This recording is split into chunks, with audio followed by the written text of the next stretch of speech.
Caímos e voltamos. Eu vou ter que pedir de novo para vocês me digam que tá tudo ok, porque nós tivemos uma queda aqui no Instagram.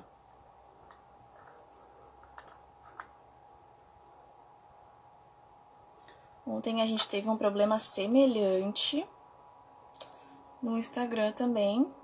Então me digam que tá tudo ok. Eu tive que reiniciar a live.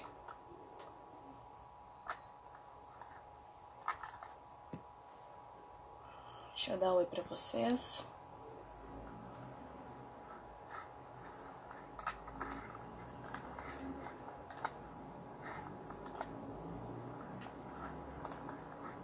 Maravilha. Então, gente, como eu tava falando, essa é a nossa penúltima live, certo? Amanhã nós temos a nossa última live. Quem não conseguiu assistir a live de ontem já está no IGTV. Nosso convidado chegou, então sem demoras vamos começar. Um pouquinho, a gente tá um pouco atrasado hoje.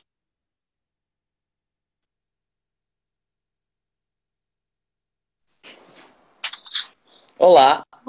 Ah, tudo bom? Maravilha. Eu fui tudo bem. Quando eu fui te chamar, o Instagram fechou e me tirou da live. Mas certo. vamos cruzar os dedos que vai dar tudo certo. Tá.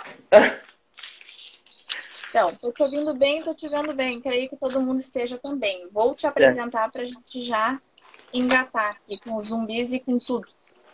Certo. Vamos lá.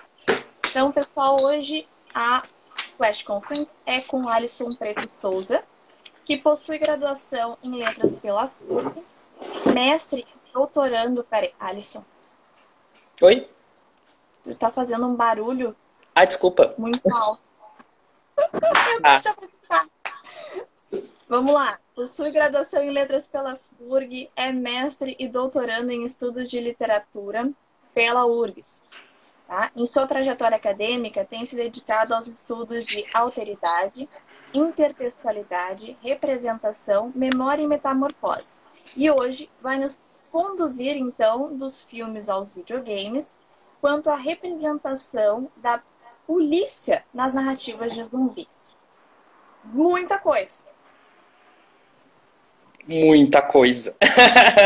Muita coisa, né? Porque quando a gente olha esse tema, nossa, já vem muitas perguntas assim, na nossa cabeça, né?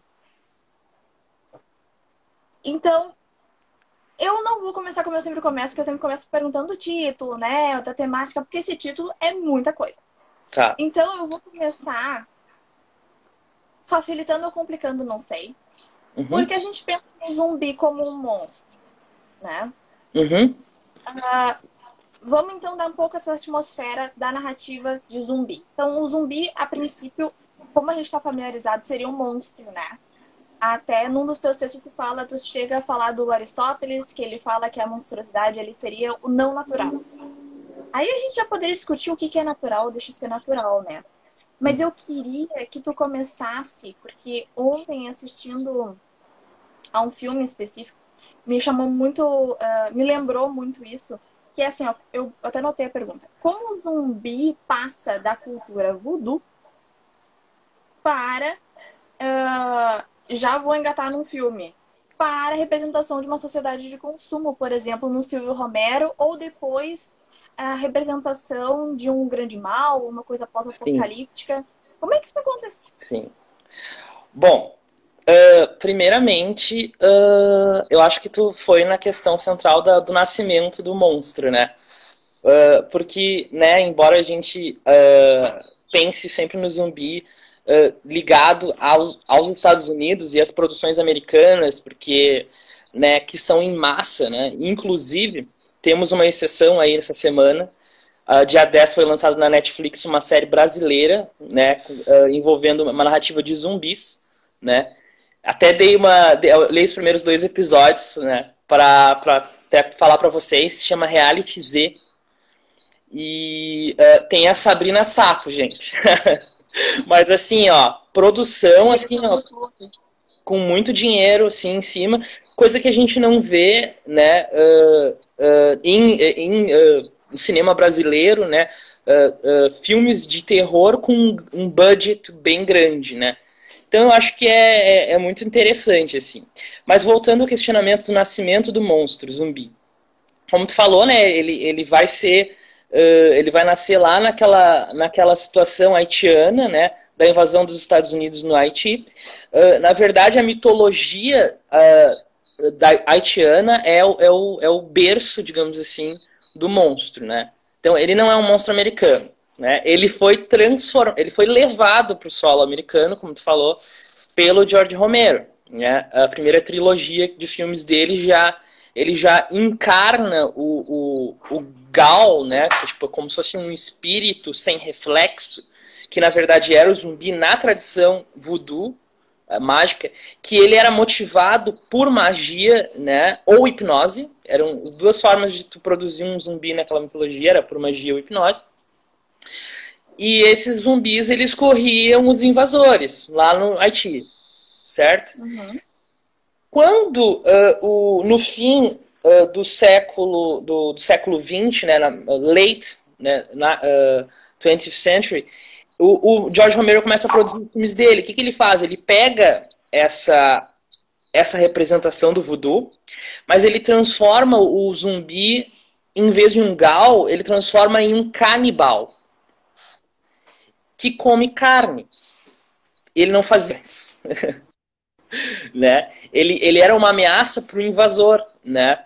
Inclusive na literatura a gente tem o País Sem Chapéu, né? Também do Denis Lafarrière,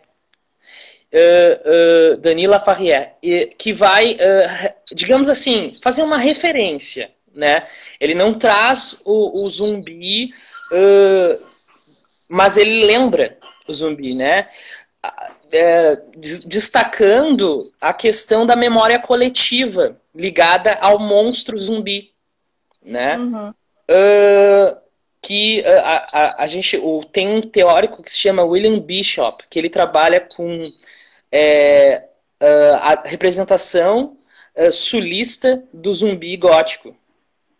E o William Bishop ele vai falar isso, ele vai falar que o zumbi ele vem dessa origem, dessa raiz voodoo, e que ele é apropriado nos Estados Unidos, né?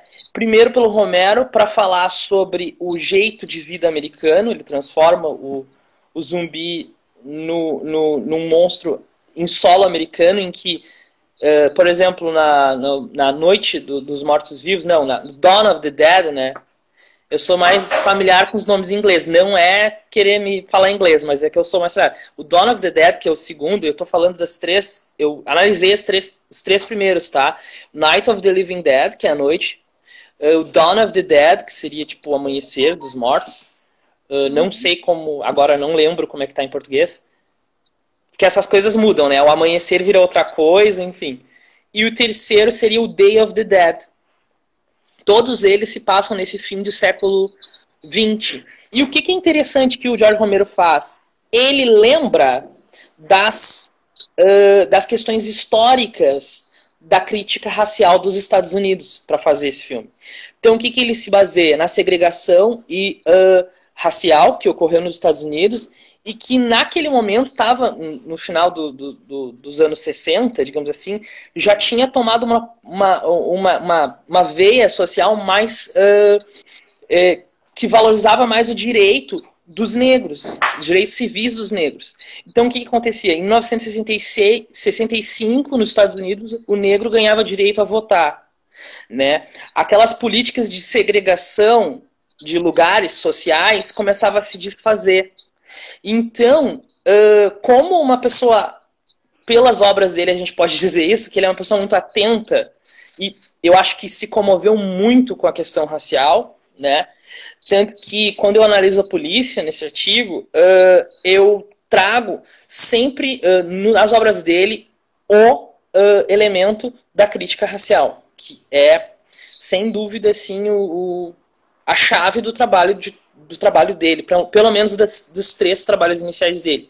Mas sim, a gente tem uma visão do consumo, né, do estilo de vida americano do consumo, American Way of Life, né, uma crítica a isso também, mas sem dúvida a crítica racial no Romero é carro-chefe, né?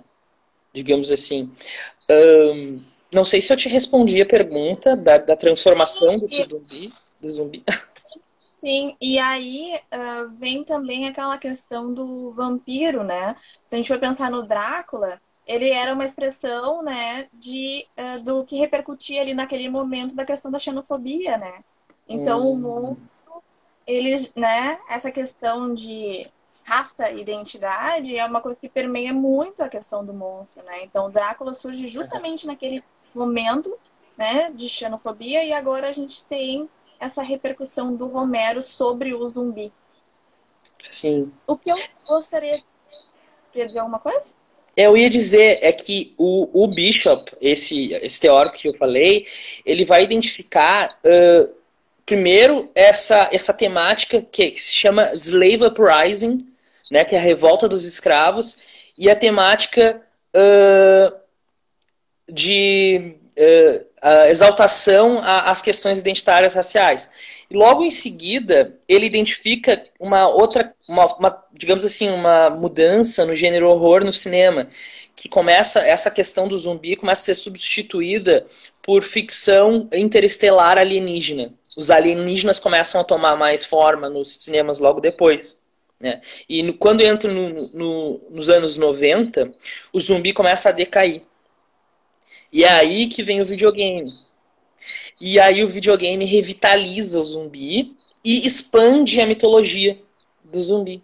Também dando força aí pro final dos anos 90 à produção de novos filmes na indústria, né, cinematográfica. Novas produções.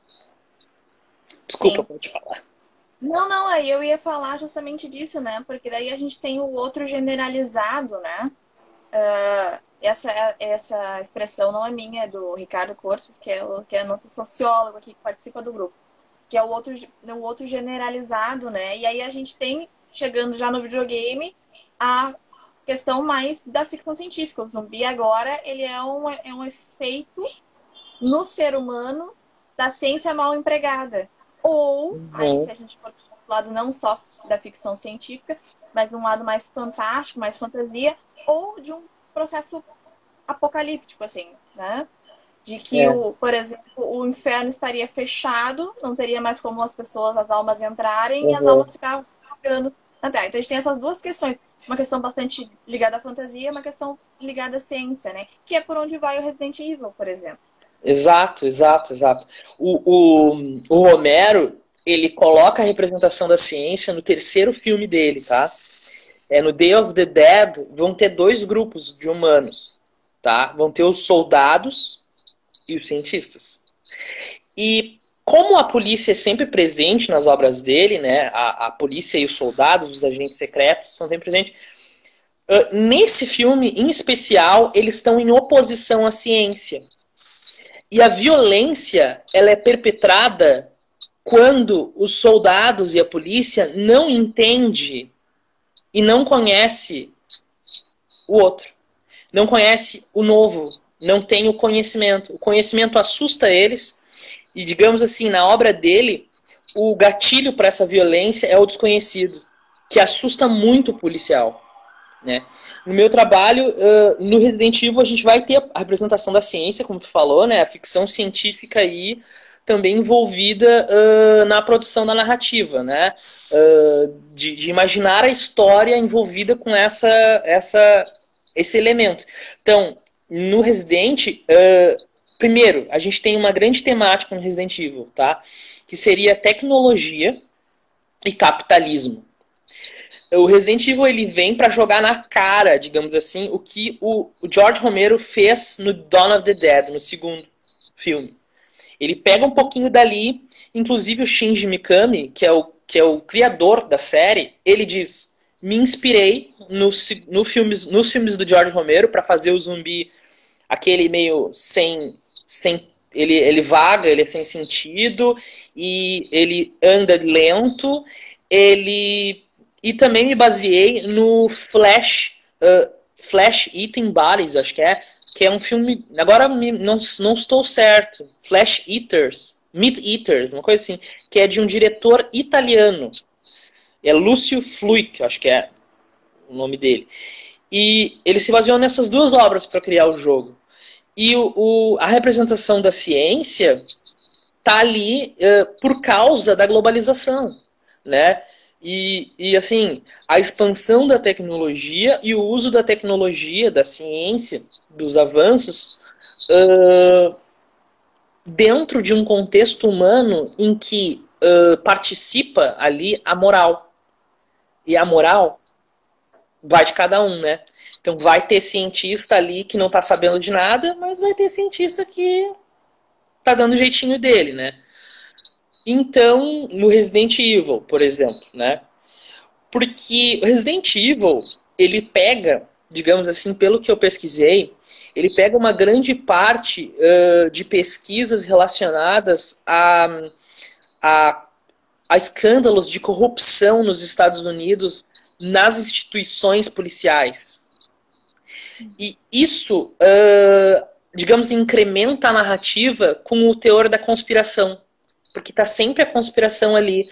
Os policiais estão sempre descendo, né? Eles estão sempre buscando conhecimento daquilo que eles deveriam saber, mas que a sociedade monopolizada por essa organização vai deixando, né, vai escondendo por baixo do tapete. Então, só que, paradoxalmente, os heróis são policiais também. Aí eu identifiquei dois tipos. Os bons policiais, né, moralmente bons, né, que são os heróis que os jogadores têm a oportunidade de controlar durante o jogo. E tem os policiais que eu identifiquei como dissimulados. Tá? Daí eu identifiquei três. Que eu decido falar mais especificamente de um porque ele é muito do mal. Aí eu falo dele, assim, né?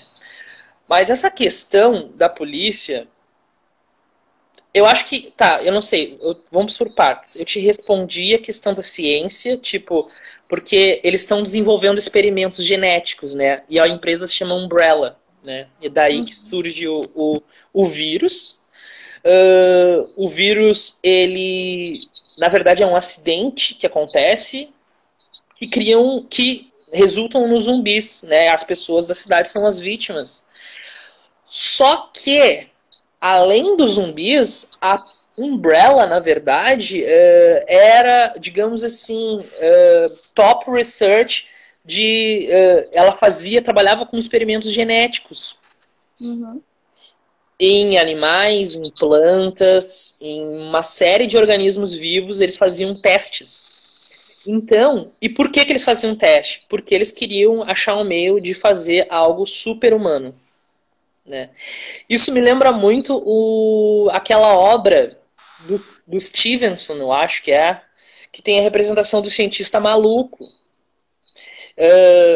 E The Island of Morrow, Dr. Morrow, acho que é o nome do romance, da novela, em que ele é um cientista em uma ilha em que ele faz experimentos com humanos, e aí tem humano de tudo que é jeito, assim, deformado.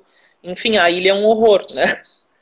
Se a gente for analisar, por um lado, assim, a gente for pensar, quantos super-heróis que a gente conhece que não é uma mutação genética causada por um experimento científico, só que leva, por exemplo, o Homem-Aranha para alguém que funciona pro lado do bem, né? Bom, a gente pode pensar em outros, até no próprio Homem-Aranha, a gente pode pensar no Lagarto, por exemplo, que é o próprio cientista que testa nele mesmo e acaba se transformando num vilão, depois bonzinho, enfim, depende de quando ele consegue assumir, o quanto ele consegue assumir a consciência dentro daquele monstro ou não, que é ele mesmo, tá? Pode pensar no próprio Hulk, mas pensar que necessariamente a mutação genética pode trazer uma consequência devastadora é uma questão que aparece, que começa no Resident Evil, né? Porque todas as outras vezes que a gente tem uma mutação genética, surge um super-herói, surge um super-humano, a busca do super-humano, né? Daquela figura que vai ter poder e que vai poder salvar a nação, Capitão América, enfim, a gente pode pensar em vários experimentos que acabam dando super certo e salvando a humanidade ou salvando aquela nação, e não é o caso do que acontece no Umbrella Corporation. Né? Esse experimento dele, com certeza, sai totalmente fora Mas o que eu Sim. queria te perguntar, eu fiz todo esse comentário, o que eu queria te perguntar mesmo é a questão da polícia. A polícia é uma expressão de violência? Tanto quando a gente pensa nos bonzinhos, quanto quando a gente pensa nos maus? Uhum. Então, é assim, para fazer essa análise, assim, eu tive que procurar algumas questões relacionadas às ciências sociais, ao conceito da polícia, e a questão da teoria política. Que lá tu encontra trabalhos a respeito da representação da polícia, do papel da polícia. Então, assim, tem três autores. Eu encontrei um autor que se chama Diobar, que ele fez digamos assim, uma revisão teórica sobre a polícia. Então isso me ajudou demais, porque isso me facilitou entender, ter um panorama de como que anda esse trabalho de representação da polícia. Então acontece que nas ciências sociais, tem dois grandes nomes, tá? Tem o Bittner e tem o Broder. O Bittner, ele vai dizer que a polícia está ligada ao uso da força. Que todo o conceito da polícia é fundado na ideia do uso da força, né? O Broder, ele vai criticar o Bittner, porque ele achou que o trabalho do Bittner, olha que incrível, ele achou que o trabalho do Bittner não tinha dados empíricos. Era baseado no que a polícia podia ser, né? Ou que pode ser. E não no que a polícia é no dia a dia. Então o Brodel ele fez um trabalho de campo com patrulhas policiais e ele nas estatísticas dele, no trabalho dele, ele diz que a polícia infrequentemente usa a força. Não com tanta frequência usa a força. Claro, a gente está falando de um trabalho de pesquisa etnográfico nos Estados Unidos, né, nos anos 90. O que acontece? Não dá para generalizar, eu acho que essa parte, inclusive, eu fico até receoso de falar, porque isso é um estudo, mas ao mesmo tempo é um estudo local, né? E uma Temporal. coisa que. E temporal. E uma coisa que eu ia falar é que o que o Brodel fez de criticar e tal, e falar isso, na real, o que ele queria era puxar a ênfase no trabalho dele para a questão da legal lawlessness, que seria essa questão de que a polícia ela tem uma autorização para usar a regra, ou para fazer a regra, né? E não apenas seja para proteger ou para instaurar um controle da ordem, que seriam duas funções da polícia, de acordo com eles, mas principalmente uma autorização para fazer o uso do mais ou do menos do poder, né? Daí vem a da teoria política. Aí vem o Reiner. Aí o Reiner, ele, digamos assim, ele tem uma visão já um pouco menos desencantada, assim, dos conceitos políticos dos outros autores. Por quê? Porque o Reiner, ele vai dizer que, na verdade, a polícia ela é uma ferramenta do Estado. E como a polícia, como organização, consegue legitimar a força para, né? O Estado faz muito bem, e isso aí, essa é uma crítica da teoria política baseada nas ideias do Max Weber. Né? Então ela tem essa autorização e acaba muito indo para a questão moral. E daí por isso que eu fui entender a questão do mal. Porque o mal, ele não é o mal e o bem, né? Tipo, a ordem e a desordem. Esses conceitos binários, civilização, barbarismo, policial fora da lei. Já na polícia já tem essa coisa instaurada. Se tem policial, tem o outro, que é o criminoso, né? Então, isso tudo começa a ser problematizado por esses scholars, por esses pesquisadores, né? Para tentar entender até onde o mal também não está dentro da polícia, né? Então, vai entrar aí o fator economia. Aí a economia vai entrar nesse jogo Então a gente vai ter organizações que vão ter uma grande influência de uma linha mais flexível com essa coisa de regras, tipo assim, regra para quê, né? E para quem? Tipo assim, quem que vai ser vigiado e controlado? E daí é uma coisa legal que a Paixão, que é uma outra pesquisadora brasileira, ela vai dizer que tanto no contexto do Brasil quanto nos Estados Unidos, a violência policial ela reproduz discriminação social, que consequentemente faz alguns indivíduos mais passíveis de abuso do que outros. O que eu acho muito, muito pertinente, né? Até a gente teve uns casos do George Floyd aí, né? Que foi um policial, né? Que cometeu um crime. E aí, porque ele é um policial, tem a questão da legítima defesa, né? E daí parece que, assim, que o crime ele é meio que banalizado. Porque é autorizado politicamente por causa do papel. E aí a gente tem novamente a questão racial. E eu acho que os filmes do zumbi entram aí, assim, ó, do Romero, né? Pra dialogar com isso. Tanto é que na Noite dos Mortos-Vivos, a gente tem um personagem protagonista que é um negro, né? O nome dele é Ben. Acontece que ele sobrevive. Ele sobrevive à Noite dos Mortos-Vivos. E como de praxe, né? Porque é um hábito, a polícia chega, né? Isso é um clichê, mas enfim, né? A polícia chega por último, ela chega atrasada.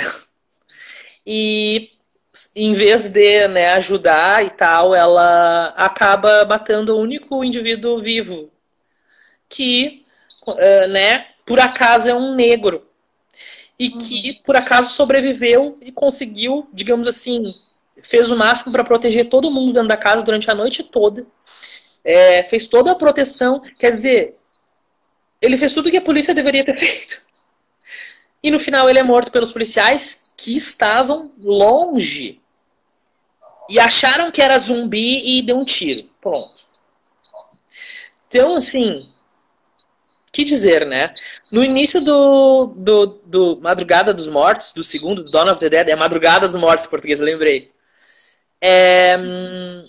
Eles entram em um building. E esse building é chamado de housing. Eu acho que é housing. Que em inglês é um nome para umas habitações mais populares. É tipo, Minha Casa Minha Vida, assim, sabe? Então, muita gente, minorias moram lá. Muitas minorias moram lá. Mora gente... Porque nos Estados Unidos tem essa questão da miscigenação, né? De pessoas de vários lugares, né? Que começam a morar lá. E tem muitos mexicanos, muitos negros lá e tudo mais. Quando começa o apocalipse de zumbi, a polícia é enviada para acabar com a questão dos corpos que estão sendo mantidos pelos parentes daqueles que têm uma cultura diferente, querem ficar com o corpo das pessoas. Uhum. Então eles dizem, só que em vez de sacar os corpos, negociar os corpos, né, ter uma ação preparada, eles chegam e matam pessoas que estão simplesmente chorando. Negros, mexicanos, né, indígenas, pessoas. Eles matam.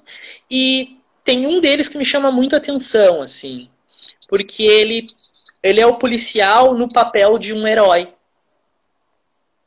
Isso, o Romero, o que foi incrível, ele colocou isso como uma característica ultranacionalista nele. Porque ele está fazendo isso pela América. E ele diz isso. Então, assim, no Romero a gente tem essa questão crítica racial. No Resident Evil, a polícia, o mal, é a corrupção. E o mal, os personagens não são maus. Na verdade, eles são apresentados até como bons, digamos assim. Né? O Albert Wesker, ele é um policial, um agente secreto, mas que no final tu descobre que na real ele era um cientista que tinha uma relação com o vírus, e na real ele foi lá para aquele rolê da mansão abandonada, que é o ambiente em que se passa a narrativa, para pegar o vírus né, uma amostra, o sample do vírus. Porque todas as narrativas, o papel dele é esse. Ele só quer um roubo, um roubinho, né? Porque aquilo vale dinheiro, né? Enfim. Aí vem a questão do capitalismo. Chief Iron... uma vacina para aquilo, né? Até para uma outra possibilidade em cima daquela amostra. Sim, exatamente. E tem outros cientistas que são fascinados com a pesquisa e eles não querem largar a pesquisa de jeito nenhum, tem toda essa problemática. Mas tem o Chief Irons, que ele é o delegado da delegacia de polícia de Raccoon City, né? Só que, além de a gente descobrir através do jogo, né, do personagem, e os meus recortes foram tudo através das cenas de computação gráfica, que tem diálogo e tal. Então eu peguei esses recortes e eu joguei na minha análise, né? Então eu analisei a partir desses textos. O que acontece? Na verdade, o Chief Irons, ele, além de ter sido blackmailed pela Umbrella, porque a Umbrella tem um laboratório debaixo da delegacia de polícia, acreditem. Né? Ele foi chantageado pela Umbrella. Sim, só que a chantagem dele, sabe por quê? Com o que ela chantageou ele? Porque, na verdade, ele é um serial killer. Ele adora matar mulheres em série. Então, o mal ali... Gente, é algo, né? Tu vai descobrindo que o mal é sempre alguma coisa além daquilo, né? E a Umbrella, o que ela faz, sabendo disso? Nossa, ele vai ser a pessoa perfeita. Porque nós vamos poder usar ele para poder manter a fachada, né? Ele não vai deixar ninguém entrar, porque, inclusive, o Chief Irons adorou que todo mundo morreu, todo mundo virou zumbi, porque agora ele podia caçar as pessoas vivas para fazer taxidermia, que era uma coisa que ele gostava. E, bom, o terceiro policial, muito, assim, né, complicado, é um soldado, na verdade, que ele é enviado para eliminar pistas do acidente causado pela Umbrella. Então, só que, na verdade, ele é um esquadrão de resgate civil. Então, sim, é tudo corrompido, assim. Existe uma infiltração da corrupção como uma metáfora em Resident Evil. É como se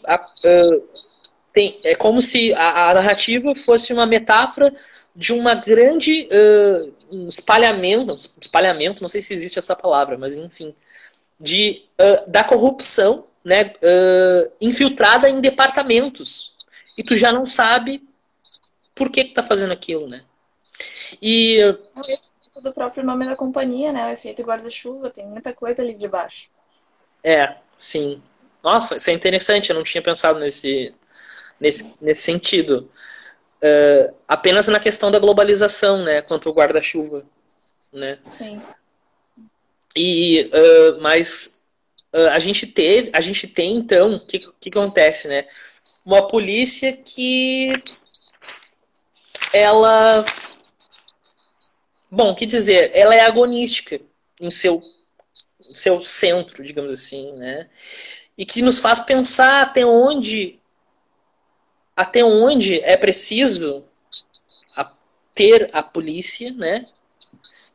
E por que ter a polícia hoje, nos tempos de hoje, né?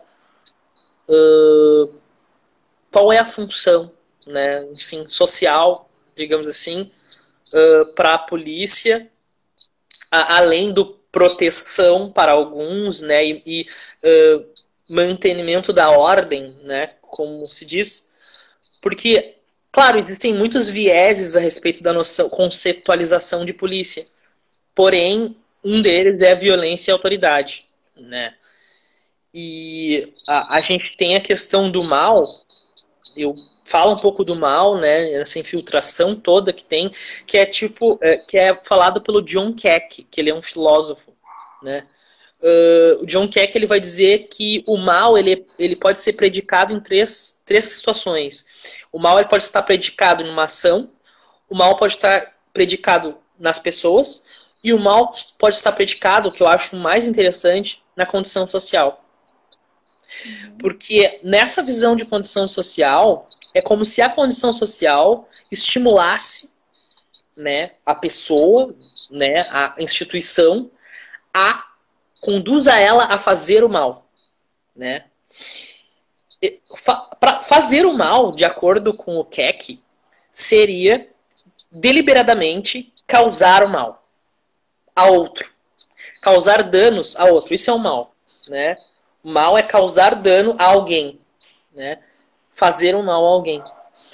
Então, assim... Mas ao mesmo tempo, isso vem com uma pergunta que eu ia fazer na sequência. A pergunta, eu vou adiantar a pergunta e vou fazer a consideração. Eu ia te perguntar se há a possibilidade de a gente humanizar o zumbi. E aí, com relação a fazer o mal ao outro, bom, de certa forma, mesmo os protagonistas, mesmo os personagens que a gente manipula e que seriam os bonzinhos, estão fazendo mal ao outro, que seria mal ao zumbi. Que está justificado porque é para sua própria proteção, porque é um mal que não tem como ser controlado. E essa pergunta vem de um filme que eu assisti, que é um filme australiano, que eu peguei assim aleatoriamente na televisão e foi bem interessante.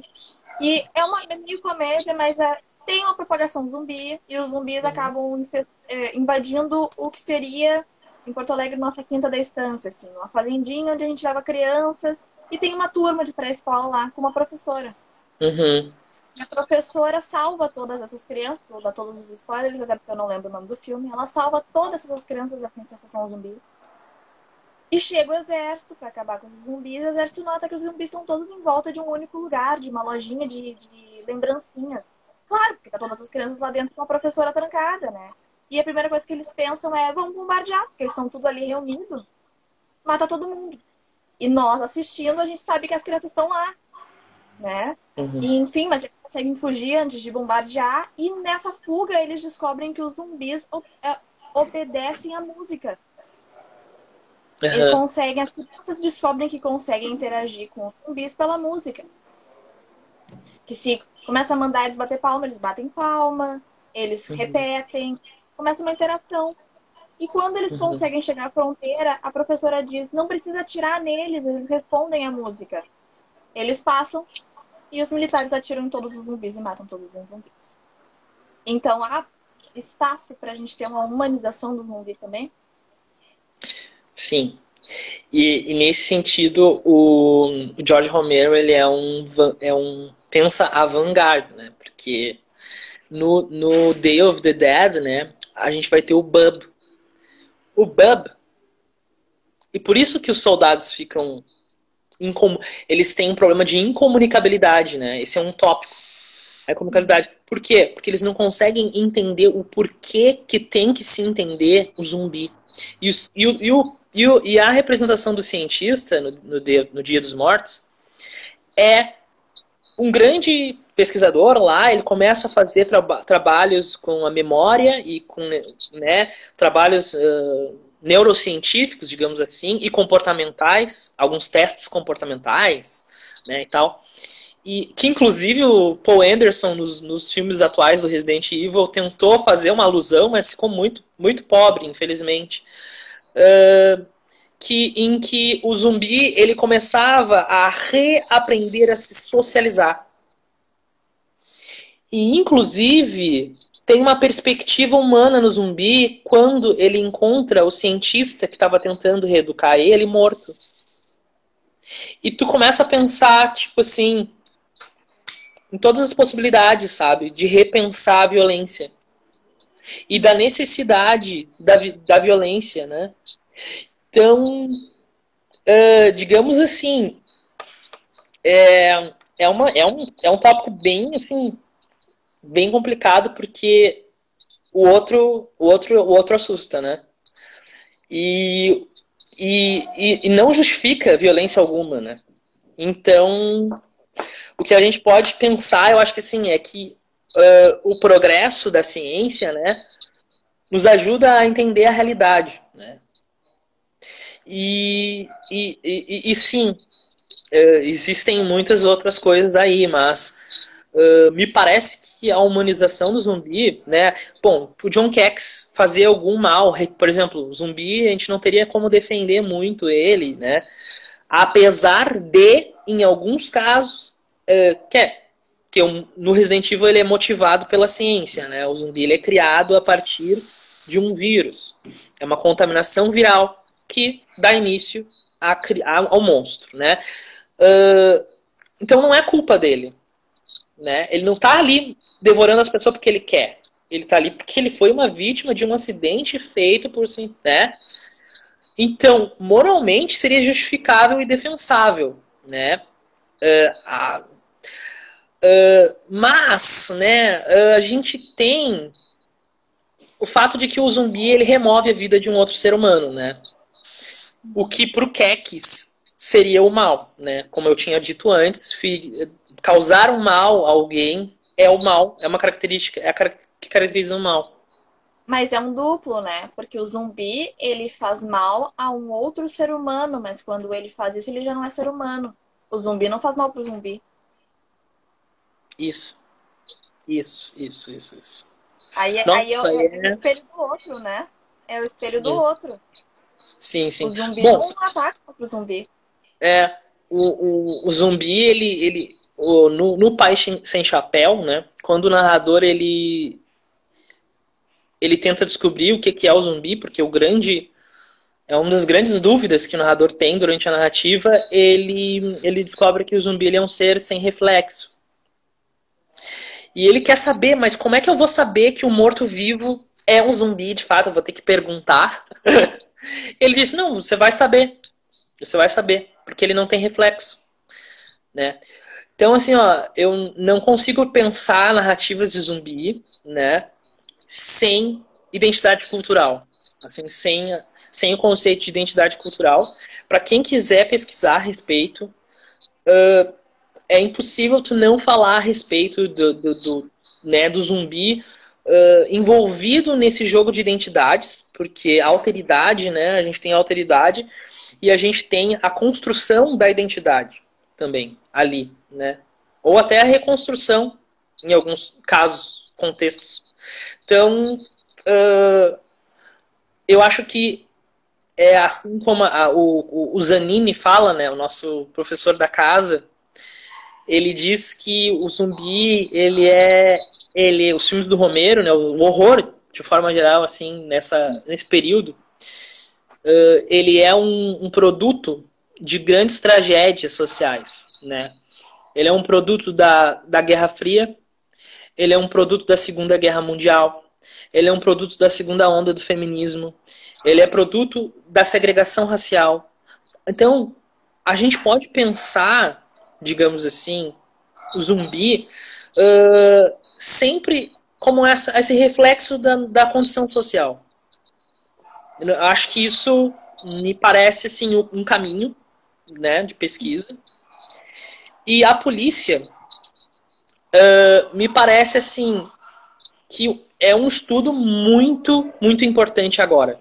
Eu acho que nesse momento que a gente vive, entender a concepção, a finalidade, a necessidade e ver como de fato funciona essa polícia, né? Quem é essa polícia?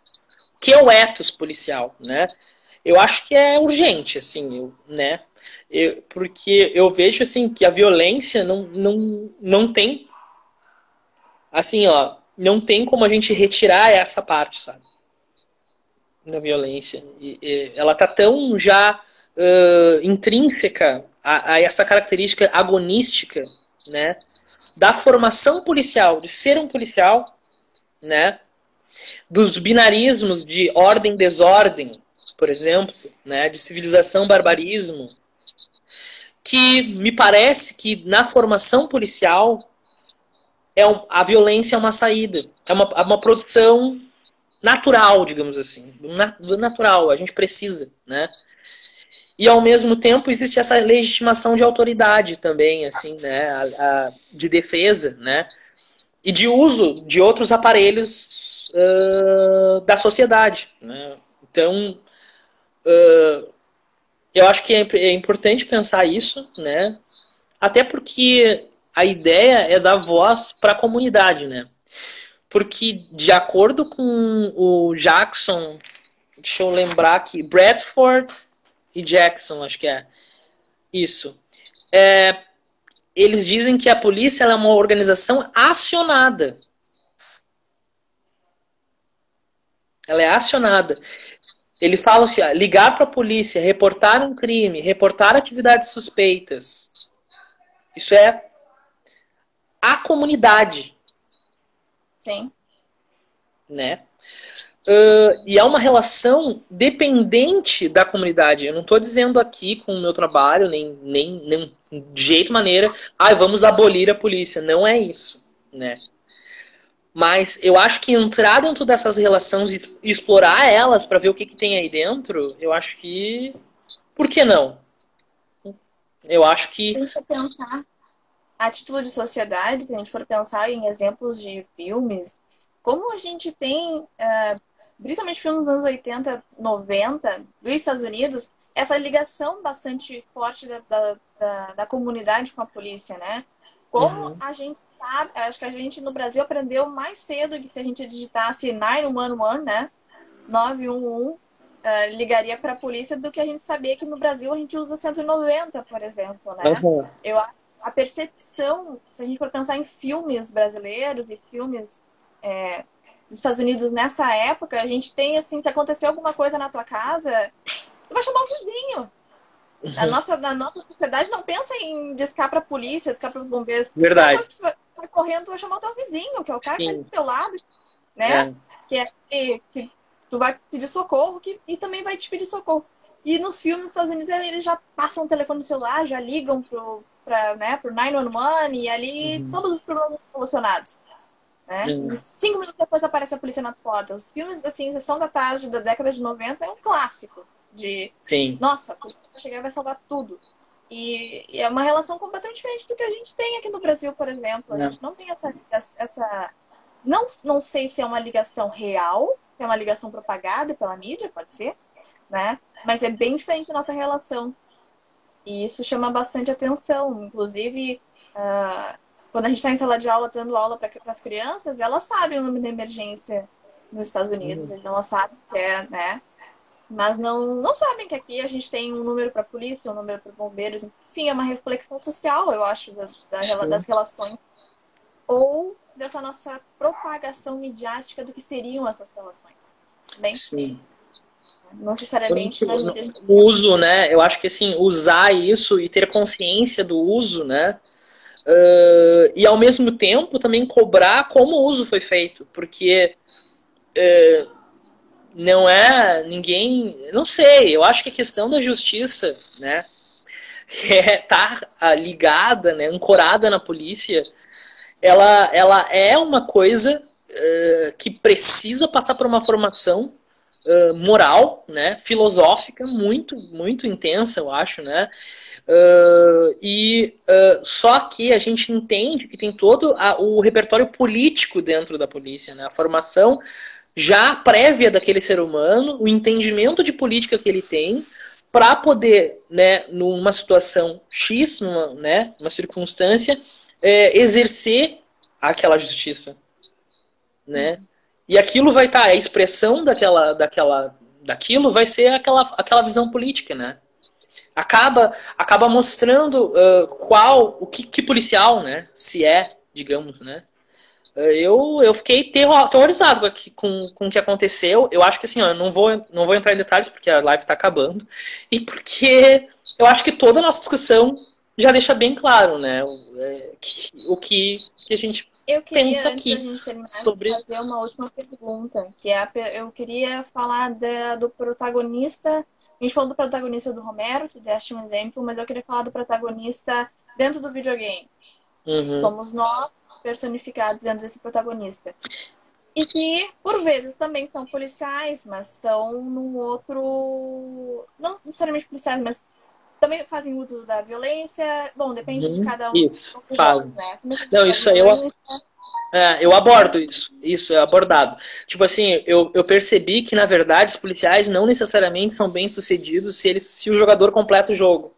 Tipo, a gente tem a intenção, ganhei, venci, né? Mas assim, ele é policial, sabe? Ele deveria ter protegido fulano. Morreu. Mas ele é policial, mas ele deveria ter cuidado daquele espaço. Não. Ele estava querendo fugir. E o propósito do herói do Resident Evil é desvendar qual é o segredo. Ele quer conhecer. E aí, a política... Quando eu li a questão da teoria política, me fez muito sentido isso. Porque uma das questões da teoria política é o conhecimento. A polícia é uma organização feita para conhecer a cidade, para antecipar o movimento da cidade e para antecipar o movimento das ruas. Então, isso de acordo com o Rainer, né, que ele vai dizer isso. Então, quando ali a gente vê que os policiais eles não estão usando o conhecimento da cidade, não estão usando os conhecimentos da rua para os outros. Eles usam para quê? Para se defender, porque tu vai matar aquele zumbi, porque senão tu vai ser mordido, tu vai morrer em algum momento. Game over. E para desvendar o mistério que destruiu a cidade. Que no final vai dar um grande prêmio para eles, de grandes heróis, né? Só que aí, cadê a proteção? Não soluciona o problema. Cadê a proteção? Cadê o herói? O herói no sentido... Não que supera os obstáculos, né? Porque a gente tem aquela concepção de herói.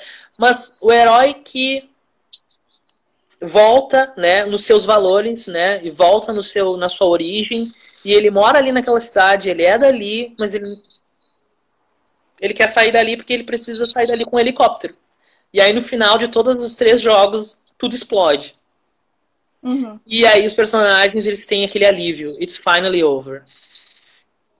Sim, everybody's dead, né? Todo mundo já tá morrendo, já tá morto. Desculpem fãs, mas eu não tenho como defender muito, assim, os protagonistas. Mas é isso. Cara, eles estão reformulando, né? Eles estão reformulando isso. Tanto é que nos remakes já tá aparecendo mais cidadãos. Os cidadãos que não são zumbis estão dando mais protagonismo. Mas eles morrem também. Eles não... Não. Infelizmente, não tem espaço. E aquela coisa do finally over pra quem, né? Porque os outros que morreram antes, o finally over deles aconteceu já há muito tempo. Então, não. Sim. Mas é interessante pensar tudo isso, né? E pensar os moldes dos jogos, coisas que vão vir a partir de então. Porque se a gente for pensar em monstros antigos, eles já tiveram essas reformulações, já passaram por tanta coisa, né? O próprio vampiro, o próprio lobisomem, a gente, né, tem essa modificação do que é ser vampiro, o que é ser lobisomem, e daqui a pouco a gente também vai ter com o zumbi, né? E que tá modificando muito, né? Nos filmes posteriores à década de 2000, os zumbis já correm, alguns se comunicam, inclusive. Nos filmes posteriores de Romero, eles têm líderes. Zumbis de hordas têm líderes. Gente, isso é a modificação do monstro mesmo, né? Então... sim. De uma inovação, né? Sim. Então, a gente tem que terminar essa live. Antes que caia aqui. Então, eu quero agradecer muito ao Alisson pela live de hoje. Um assunto que é bastante interessante, que a gente ainda não tinha tratado de monstros aqui, né? Nas Flash Conference a gente ainda não tratou de monstros, a gente chegou a tratar do gótico, mas não chegou a tratar especificamente de monstros. Então, eu convido vocês para amanhã assistir a live que vai ser sobre o tempo em Arda, do Tolkien, e no jogo do Lord of Rings Online, que será comigo. E será a nossa última Flash Conference. A mediação vai ser com a querida Luísa Risati, então não percam. Certo? Vejo vocês amanhã. Muito obrigada a todos. Muito obrigada ao Alisson. No fim, a gente nem conseguiu coletar a pergunta do pessoal, porque a gente ficou tão envolvido com o assunto e tinha tanta coisa para falar. Eu não vi então, também. Muito okay. obrigada pelas Desculpa. participações. Muito obrigado pelas participações. Até amanhã. Tchau.